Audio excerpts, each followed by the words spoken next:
Hello guys, कैसे हो? तो गाइस फिर से चलते हैं राजस्थान कल्चर काका का ब्लॉग में। आज हम आपको ऐतिहासिक बहुत छोटी जानकारी देना चाहते हैं महाराणा उदय सिंह जी द्वितीय के बारे में। तो गाइस चलते हैं, आप और हम ये जानकारी प्राप्त करते हैं। मेवाड़ राजवंश के 53वें शासक और प्रसिद्ध महाराणा प्रताप के पिता थे। उनका जीवन बचपन से ही संघर्षों से भरा रहा। उन्हें मुख्य रूप से उदयपुर शहर की स्थापना की और मुगल बादशाह अकबर के साथ उनके संघर्ष के लिए भी जाना जाता है। उदय सिंह का जन्म 4 अगस्त 1522 को चित्तौड़ महाराणा संग्राम सिंह, राणा सांगा और रानी कर्णावती के यहाँ हुआ था।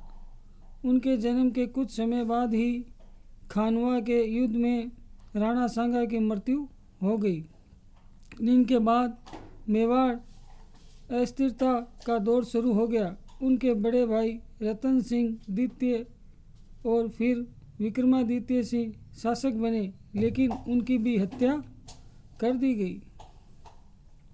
इसी दौरान बनवीर नामक एक सूदखोर ने मेवाड़ की गद्दी पर कब्जा कर लिया और उदय सिंह को मारने की कोशिश की। इस नाजुक समय में उदय सिंह की दाई माँ पन्ना दाई ने एक अविश्वसनीय बलिदान दिया।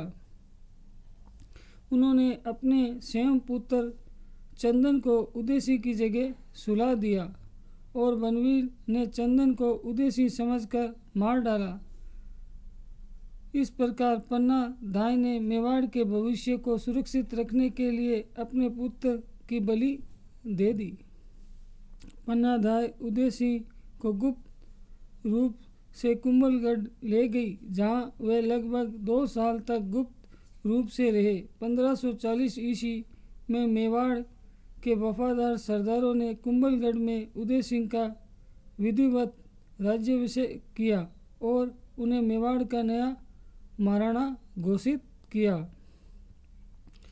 गद्दी संभालने के बाद उदय सिंह को कई चुनौतियों का सामना करना पड़ा। उन्होंने साहस और कूटनीति के साथ स्थिति को भी संभाला।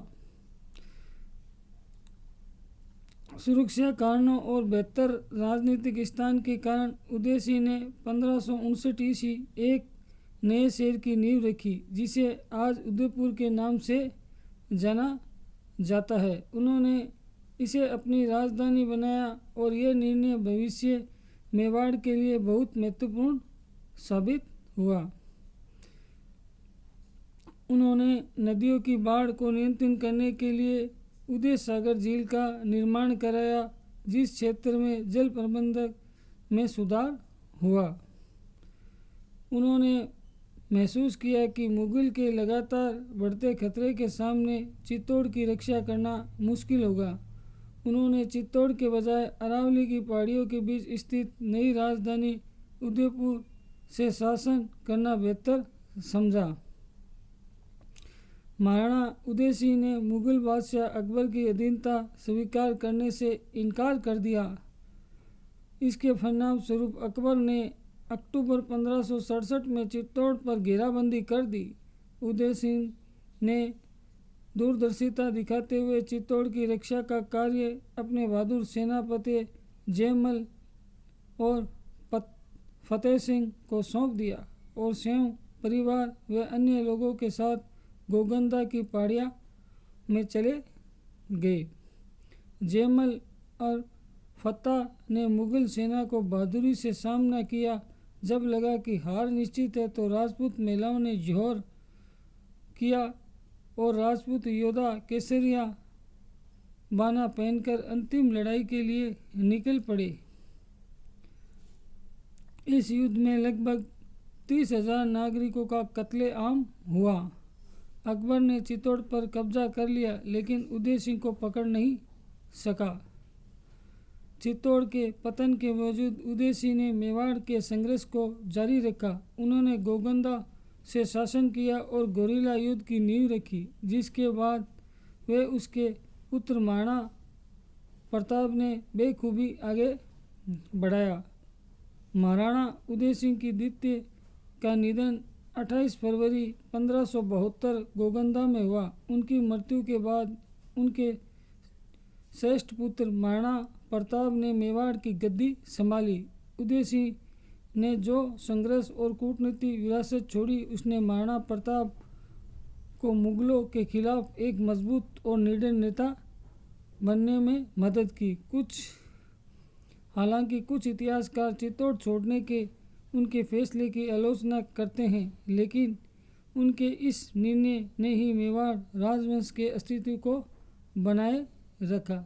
तो गाइस, आज हमने आपको ये छोटी सी ऐतिहासिक कथा सुनाई महाराणा उदय सिंह जी द्वितीय के बारे में। तो गाइस, इस कथा से हमें यही प्रेरणा मिलती है कि हमें हमेशा अपनी मातृभूमि की रक्षा करनी चाहिए। इसके लिए चाहे हमें अपना बलिदान भी देना पड़े। तो गाइस, भारत माता की जय। तो गाइस, हमारे चैनल को ज़्यादा से ज़्यादा लाइक करें, सब्सक्राइब करें, वीडियो देख के कमेंट करें, वीडियो को हाइप करें। तो गाइस, आज के लिए इतना ही।